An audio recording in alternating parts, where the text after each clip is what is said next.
하나님의 말씀 받들어 읽겠습니다. 골로새서 1장 25절부터 29절까지 말씀인데요. 제가 한 절 읽고 우리 성도님들이 한 절 읽어서 교독하시겠습니다. 내가 교회의 일꾼 된 것은 하나님이 너희를 위하여 내게 주신 직분을 따라 하나님의 말씀을 이루려 함이니라. 이 비밀은 만세와 만대로부터 감추어졌던 것인데 이제는 그의 성도들에게 나타났고 하나님이 그들로 하여금 이 비밀의 영광이 이방인 가운데 얼마나 풍성한지를 알게 하려 하심이라. 이 비밀은 너희 안에 계신 그리스도시니 곧 영광의 소망이니라. 우리가 그를 전파하여 각 사람을 권하고 모든 지혜로 각 사람을 가르침은 각 사람을 그리스도 안에서 완전한 자로 세우려 함이니. 같이 읽을까요? 시작. 이를 위하여 나도 내 속에서 능력으로 역사하시는 이의 역사를 따라 힘을 다하여 수고하노라. 아멘. 우리 옆에 분에게 이렇게 고백하면서 같이 말씀드릴게요. 예수님 안에서 좋은 일이 일어납니다. 감사해요. 전혀 흐트러짐 없이 2층 애들도 많이 오셨네요. 다 같이 한번 또 따라해요. 이대로 끝까지 승리합시다. 오늘 제목이 말씀을 가지고 섬김을 포기하지 마라 라는 제목으로 함께 새벽에 말씀의 은혜를 나누려고 해요. 모태신앙이었던 한 청년 장교가 있었습니다. 이 청년 장교가 깊은 신앙적인 고민에 빠지게 되었어요. 이 청년의 아버지는, 어머니는 교회를, 목회를 하시는 목사님 사모님이셨어요. 이 청년의 고민이 뭐냐면, 목사님의 자녀로 태어났는데 신앙생활의 거듭남과 죄사함의 확신을 갖지 못하고 있었어요. 그래서 자신이 목사의 아들로 태어났는데도 불구하고 구원의 확신도 없고 죄사함의 확신도 없고 이렇게 신앙생활하는 모습이 계속 얹혀져 있었는데, 부모님이 이렇게 날마다 말씀하셨다는 거예요. 귀가 따갑도록 어렸을 때부터 신앙생활은 하나님을 인격적으로 만나는 것에서부터 시작된다. 머리는 다 이해가 됐대요. 그래서 대학에 가가지고 선교단체에도 들어가 보고 또 수많은 은혜의 집회 수련회도 참석해보고 정말 그래도 갈급해가지고 DTS 예수 제자 훈련학교도 참석했는데 이게 웬일입니까? 참석했을 때마다 자기는 감동을 받지 못했다는 거예요. 은혜를 받지 못했다는 거예요. 그래서 어느 날 교회를 가는데 목사님께서 예수님을 인격적으로 만나려면 내가 죽어야 한다. 그런데 그건 이해가 되는데 어떻게 해야 내가 죽느냐. 그래서 별 방법을 다 써봤는데도 자신은 정말 믿음을 발견하지 못하고 있는 자신의 모습에 대해서 주님 오실 날을 점점 가까워지는 게 분명한 것 같은데 나에게는 믿음이 없다. 이게 절망스러운 상황 가운데 이제 목사님을 찾아오는 것이죠. 여러분 어떻게 합니까? 뭘 해도 믿어지지 않는다는데 어떻게 하면 좋죠? 이 이야기는 아마 우리 자녀들의 이야기일 수도 있고 오늘 이 새벽에 나와 있는 우리 사랑하는 성도님들의 이야기일 수 있어요. 뭘 해도 믿어지지 않는다. 이럴 때는 어떻게 해야 할까요? 저도 자녀들이 있기 때문에 목사의 딸로 태어나서 믿음이 없이 교회를 다니고 있다면 그건 참 불행이 아닐 수가 없잖아요. 이런 생각을 했어요. 그래서 어떤 다른 목사님들은 이럴 때 어떻게 했을까? 여러분 그 순간에도요 부모님들은 기도해야 될 줄로 믿습니다. 오늘 사도 바울은 교회의 일꾼이 된 것은 하나님을 위한 일이라고 고백하고 있고요. 그렇기 때문에 주님을 향한 섬김은 누구를 위한 일이냐? 전부 다 주님을 위한 일이라고 하는 거예요. 그런데 우리가 신앙생활 하다 보면 주님을 향한 섬김이 정말 어렵고 힘들어지고 목사의 자녀로 태어났음에도 불구하고 신앙생활에 의미를 두지 못하고 흔들릴 때가 있기 때문에 오늘 우리가 하나님의 일꾼된 신앙생활이 어떻게 하나님의 기쁨이 될 수 있을까를 말씀을 통해서 묵상해 보려고 그래요. 한번 질문해 볼게요. 여러분은 예수님이 진짜 내 마음에 계심을 믿습니까? 그걸 어떻게 알죠? 믿음들이 좋으신 것 같아요.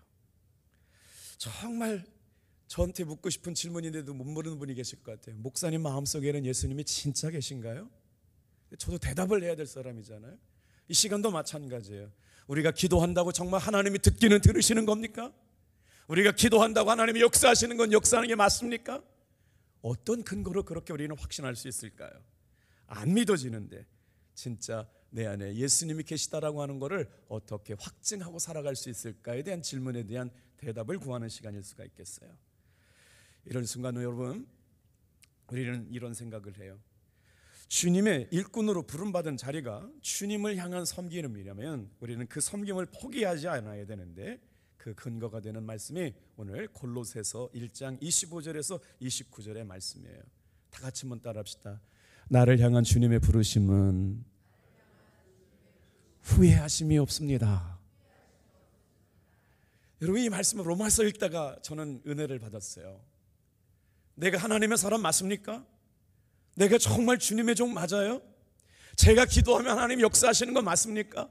이 새벽에 내가 기도하는 거 주님 듣고 계신 건 맞아요? 근데 제가 로마서를 한동안 많이 읽었잖아요. 다 은혜가 됐지만 이 말씀이 왔어요. 나를 부르신 하나님께서는 후회하심이 없다는 거예요. 나를 구원하신 하나님께서는요, 절대로 후회하심이 없다는 거예요. 오늘 이 새벽에도 여러분, 우리가 기도할 때마다 이 복음의 생명력은 흘러가게 될 줄로 믿습니다. 자, 그러면 사도 바울처럼 주님을 향한 섬김을 포기하지 않고 계속 은혜 가운데 유지해 가려면 어떻게 해야 될까요? 오늘 교회에서 복음의 전달자의 사명을 감당하고 복음의 생명력을 흘려보내야 될 우리의 사명을 통해서 사도 바울은 어떻게 그런 은혜가 유지될 수 있을까를 말씀을 통해서 보게 될 거예요. 자, 부모님들이 자녀들을 위해서 기도할 때도 그렇지만 성도님들이 믿지 못하는 성도님들을 위해서 기도할 때도 마찬가지입니다. 무조건 믿게 해달라고 기도하는 건 한계가 있는 것 같아요. 그렇다고 어느 날 교회에 나가면 믿음이 갑작스럽게 좋아지느냐? 그것도 아닌 것 같아요. 그러면 어떻게 할까요? 주님이 내 마음에 와 있다라고 하는 것, 작은 겨자씨만한 믿음이 계속 우리 가운데 머물러 있게 될 때마다 여러분, 분명히 주님은 역사하여 주실 줄로 믿습니다. 아멘이세요? 그래요. 우리 자녀들에게도요, 엄마 아빠가 믿음 가지고 씨름하는 모습이 보여지면 우리 교회가 예수님의 생명 가지고 하나님의 진리의 말씀 가지고 씨름하는 것이 보여지고 경험되어질 때마다, 아, 그렇구나, 주님은 살아 계시는구나. 제가 지난 주일날 학교 들어가서 시험 들었다고 그랬잖아요. 하나님이 살아계신 걸 분명히 믿는데 이론적으로, 그걸 존재론적으로 증거를 해가지고 여러분, 시험을 봐야 될 때 굉장히 충격이 컸어요. 예수님을 믿기는 믿는데 그걸 어떻게 존재 증명하느냐. 그런데 그 질문의 대답은 뭐였냐면, 내가 예수님을 믿는 것을 기록을 해서 부인할 수 없을 만큼 분명하고 구체적인 것이 있냐고 묻는 거예요. 오늘 이 새벽에 여러분, 새벽에 깨어 기도할 때마다 거부할 수 없는 불가항력적인 은혜가 내 삶에 있기에 나는 예수님을 믿노라고 고백할 수 있기를 축복합니다. 그렇기 때문에 우리는 다 예수님을 믿는 사람들이 되었어요. 누가 뭐라고 그래도 내 삶에 주님이 이렇게 역사하셨기 때문에 나는 예수님이 내 안에 계십니다, 함께하고 나와 함께 하십니다, 내 기도에 응답하여 주십니다라고 고백하는 은혜의 고백이 오늘 이 새벽을 통해서도 계속되어지기를 주님의 이름으로 축복합니다. 그러면 어떻게 그렇게 감당할 수 있을까요? 사도 바울은 하나님의 부르심의 일꾼을 통해서 분명한 사명이 있는 다음에 그것을 이루려고 씨름하고 있는 모습을 보게 되는데, 여러분, 이 말씀을 묵상하다 보니까 다른 설명이 길지 않더라고요. 다 같이 한번 따라합시다. 매 순간 예수님을 바라보려고 했다. 예수님이 믿어지는 겨자씨만한 믿음이 마음속에 생겨났는데 그 믿음으로 말미암아 내 삶에 계속 주님이 일하시는 거예요.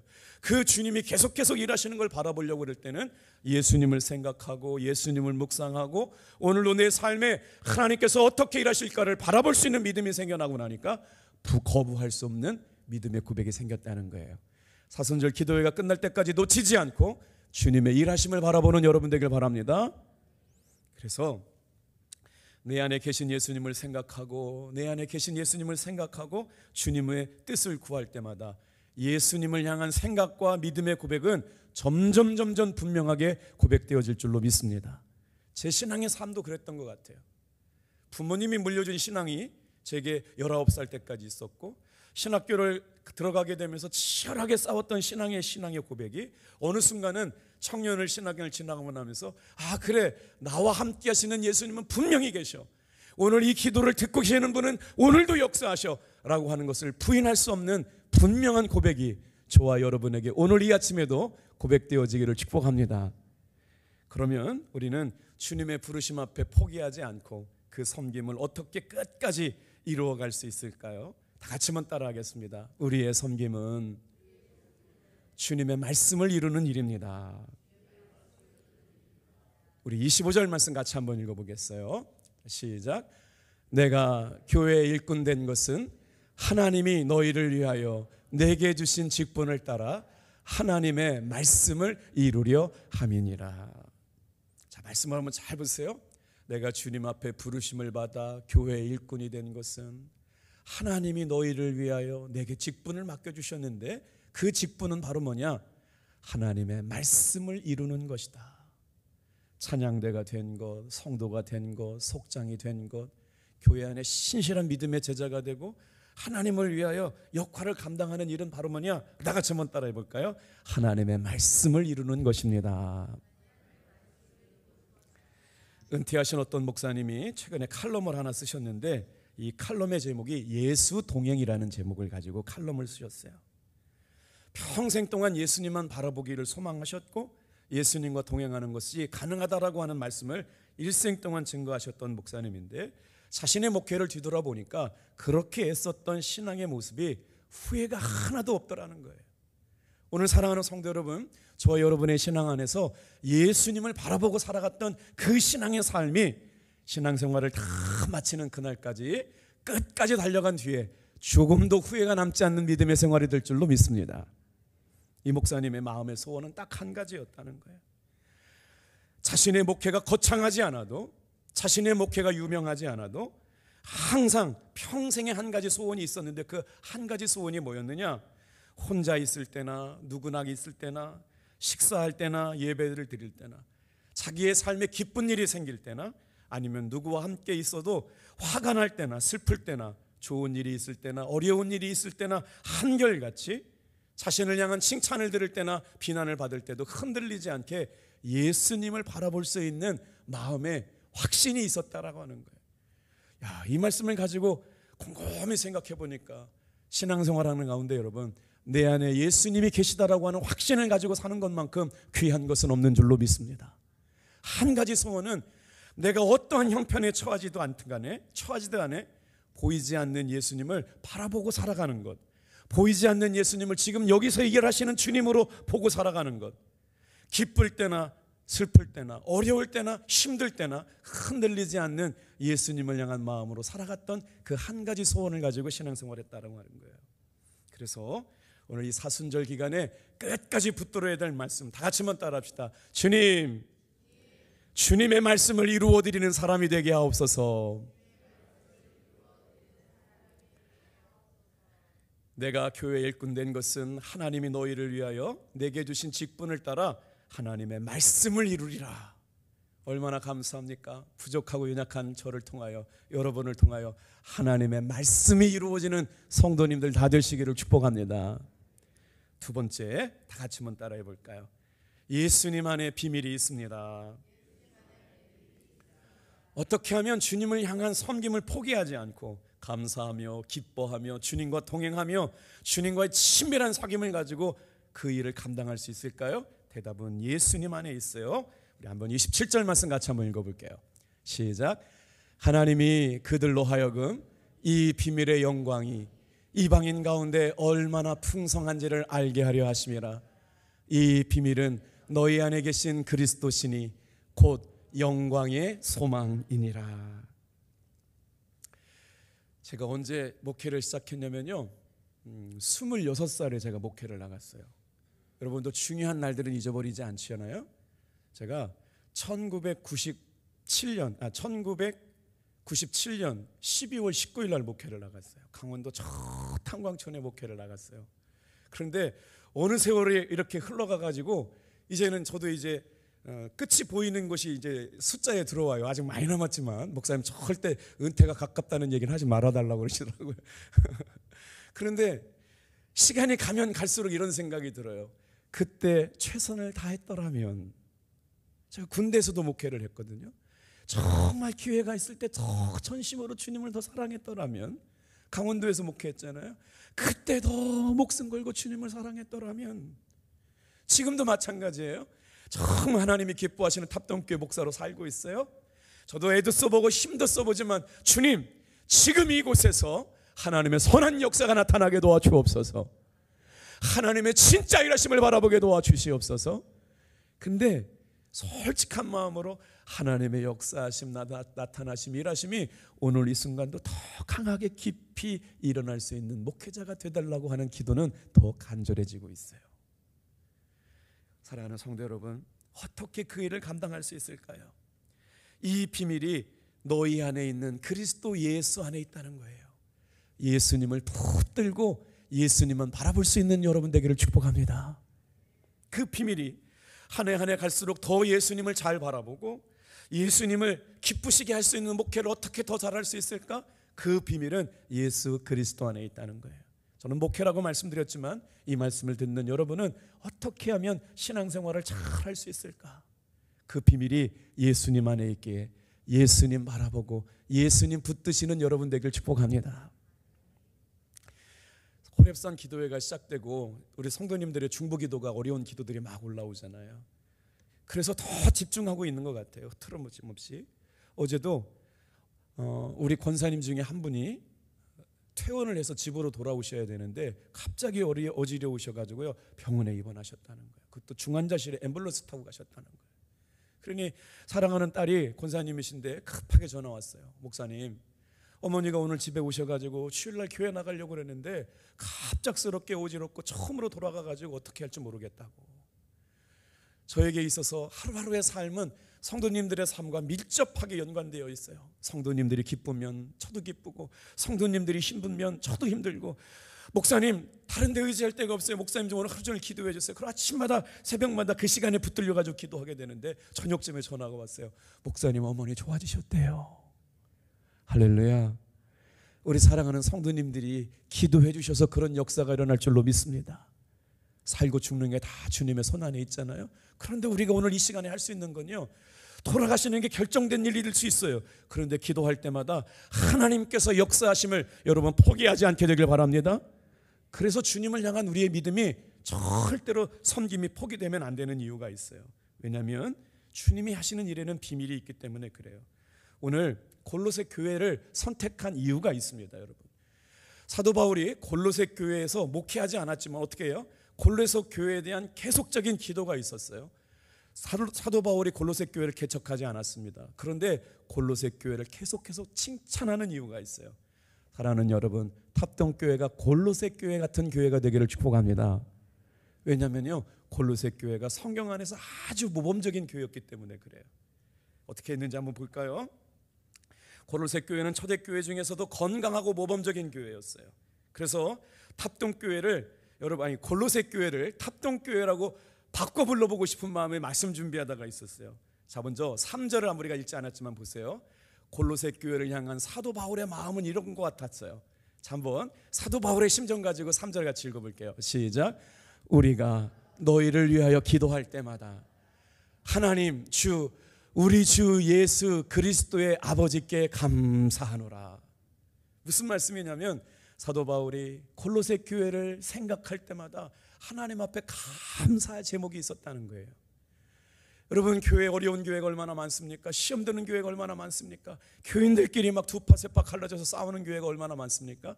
그런데 사도 바울이 개척했던 수많은 교회 가운데 골로새 교회를 생각할 때마다 감사가 넘쳤다는 것. 우리 교회가 서로와 서로를 생각하면서 교회를 생각하고 목사님 생각하고 우리 귀한 성도님들 생각할 때마다 여러분 기쁨과 감사가 넘쳐나게 되기를 축복합니다. 그런 의미로 우리 4절 5절은 우리 교회 이름 넣고 한번 같이 한번 너희라고 하는 단어 속에 탑동교회를 넣어서 같이 한번 읽어볼게요. 시작.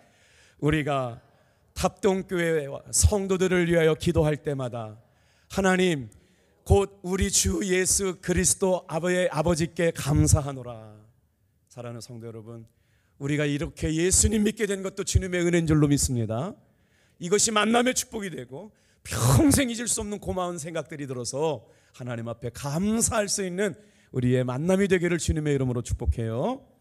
사도 바울은 특별히 오늘도 4절 5절 말씀을 같이 한번 읽어봐요. 골로새서 교회를 향한 사도 바울의 마음이 있었어요. 시작. 이는 내 그리스도 예수 안에 너희의 믿음과 모든 성도에 대한 사랑을 들었으며 너희를 위하여 하늘에 쌓아둔 소망으로 말미암음이니 곧 너희가 전에 복음의 진리의 말씀을 들은 것이다. 사도 바울이 골로새 교회를 생각할 때마다 마음이 기뻤대요. 무엇 때문에요? 너희의 믿음. 사랑하는 성도 여러분, 하나님이 우리 교회를 보실 때 성도들의 믿음을 보시고 기뻐할 줄로 믿습니다. 그리고 기뻤대요. 성도들이 서로를 사랑하는 사랑의 모습을 가지고 말이에요. 그리고 어떻다고 했다고요? 하늘에 쌓아둔 소망 때문에 사도 바울은 골로새 교회 성도들을 바라볼 때마다 감사하고 기쁠 수 있었다는 거예요.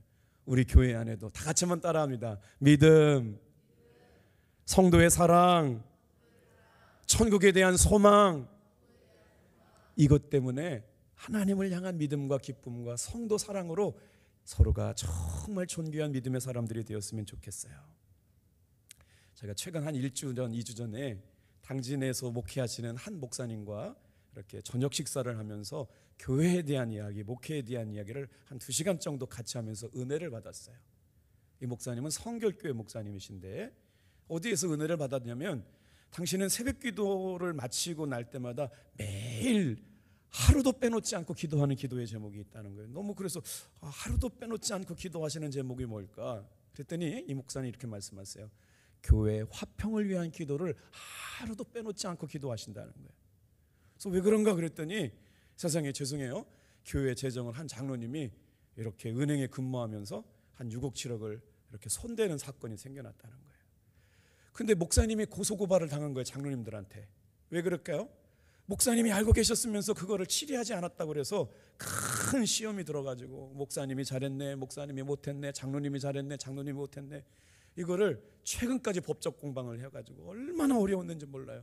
지금은 다 해결됐기 때문에 이 말씀을 드리는데, 그래서 김 목사님, 교회 안에 교회가 평안하다라고 하는 게 얼마나 소중하고 감사한지 모른다는 거예요. 여러분, 우리 교회가 예수님 안에서 평안하기를 위하여 끊임없이 기도해 주시길 바랍니다. 여러분, 교회가 싸우면 은혜가 떠나요. 독을 품고 사랑을 이야기할 수가 없어요. 그렇기 때문에 평안할 때 더 깨어서 기도하는 소중한, 여러분, 화평케 하는 일들을 위하여 주님의 부르심은, 예수님의 비밀을 간직한 것은, 다 같이 한번 따라합시다. 하나님의 말씀을 이루는 일이다. 여러분의 신앙생활하는 탑동교회 안에서 믿음과 소망과 사랑이 있습니까? 믿음이 있으면 더 이상 걱정할 길이 없어요. 소망이 있으면 죽음에 대한 두려움을 뛰어넘을 수가 있어요. 사랑이 있으면 여러분 원수도 사랑할 수 있는 사람이 될 줄로 믿습니다. 제가 목회하면서 깨달은 비밀이 하나 있어요. 예수님께 초점 맞춰진 일이 있으면 어떤 일이 있어도 흔들리지 않더라고요. 그런데 예수님께 초점이 비껴나면요, 어려운 일이 생겨도 염려가 찾아오고 두려움이 찾아오고 막 그 사고가 더 크게 느껴지는 거예요. 오늘 담대하게 선포합니다. 예수님만 바라보는 여러분 되길 축복합니다. 그래서 오늘도 믿음과 소망과 사랑을 가지고 성도들을 사랑하고 하나님이 기뻐하는 교회, 그런 사람들은요 신앙의 고비를 넉넉히 이겨나가게 될 줄로 믿습니다. 왜 우리가 주님을 향한 섬김을 절대로 포기하지 말아야 될까요? 여러분 다 같이 한번 따라합시다. 예수님이면 충분합니다. 우리 한번 28절 29절을 같이 읽고 이제 말씀 묵상할게요. 시작. 우리가 그를 전파하며 각 사람을 권하고 모든 지혜로 각 사람을 가르침은 각 사람을 그리스도 안에서 완전한 자로 세우려 함이니, 이를 위하여 나도 내 속에서 능력으로 역사하는 이의 역사를 따라 힘을 다하여 수고하노라. 사랑하는 성도 여러분, 주님의 나라와 주의 복음을 위하여 주님께서 불러주신 탑동교회 성도 한 사람 한 사람이 온전한 그리스도인이 될 때까지 여러분 전심으로 내 속에서 역사하시는 믿음의 역사를 붙들고 함께 힘쓰고 함께 수고할 수 있기를 축복합니다. 이게 오늘 사도 바울이 골로새 교회를 향한 사랑의 마음이었어요. 이제 이 말씀을 읽으면서 우리 안에 해결되지 않은 문제 하나를 마치고 제가 말씀을 마치려고 그러는데, 목사님 누가 모릅니까? 그 말씀 다 들었어요. 아까 청년 장교처럼 예수님 믿어야 되고 구원의 확신 가져야 되고 내가 죽어야 내 안에 사시는 예수님이라고 하는 걸 귀에 딱지가 않도록 들었다고요. 그런데 안 되는 걸 어떡하냐고요. 여러분 잘 보세요.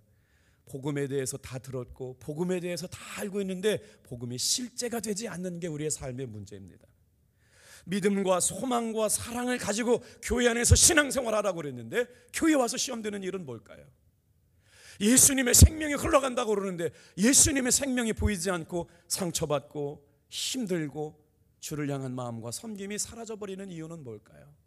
제가 원고를 다 보내놓고 묵상하는데 프랭크 루박 목사님이 쓰신 그 묵상집을 읽다가 깨닫게 됐어요. 오늘 본문 말씀하고 연결이 되더라고요. 왜 우리 마음속에 주님을 향한 사랑의 마음이 식었느냐? 주님의 사랑으로 충만하지 않아서 그렇대요. 왜 우리가 신앙생활하다가 낙심하고 절망하게 되느냐? 예수님의 사랑이 더 깊게 충만하게 공급되지 않았기 때문에 그래요.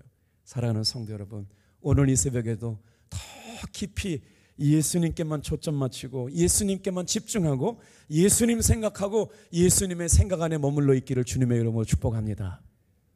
그래서 골로새 교회는요, 여러분 정말 좋은 일만 있었던 건 절대로 아니에요. 매일마다 교회는 좋은 일만 일어날 수가 없어요. 그럼에도 불구하고 어려움이 있었어요. 어떤 어려움이 있었느냐? 이단들의 도전이 있었어요. 골로새 교회 당시에는요, 신약교회 성도들이 성경도 없었어요. 그러니 사도들이 가르치는 말씀이 절대적이었잖아요.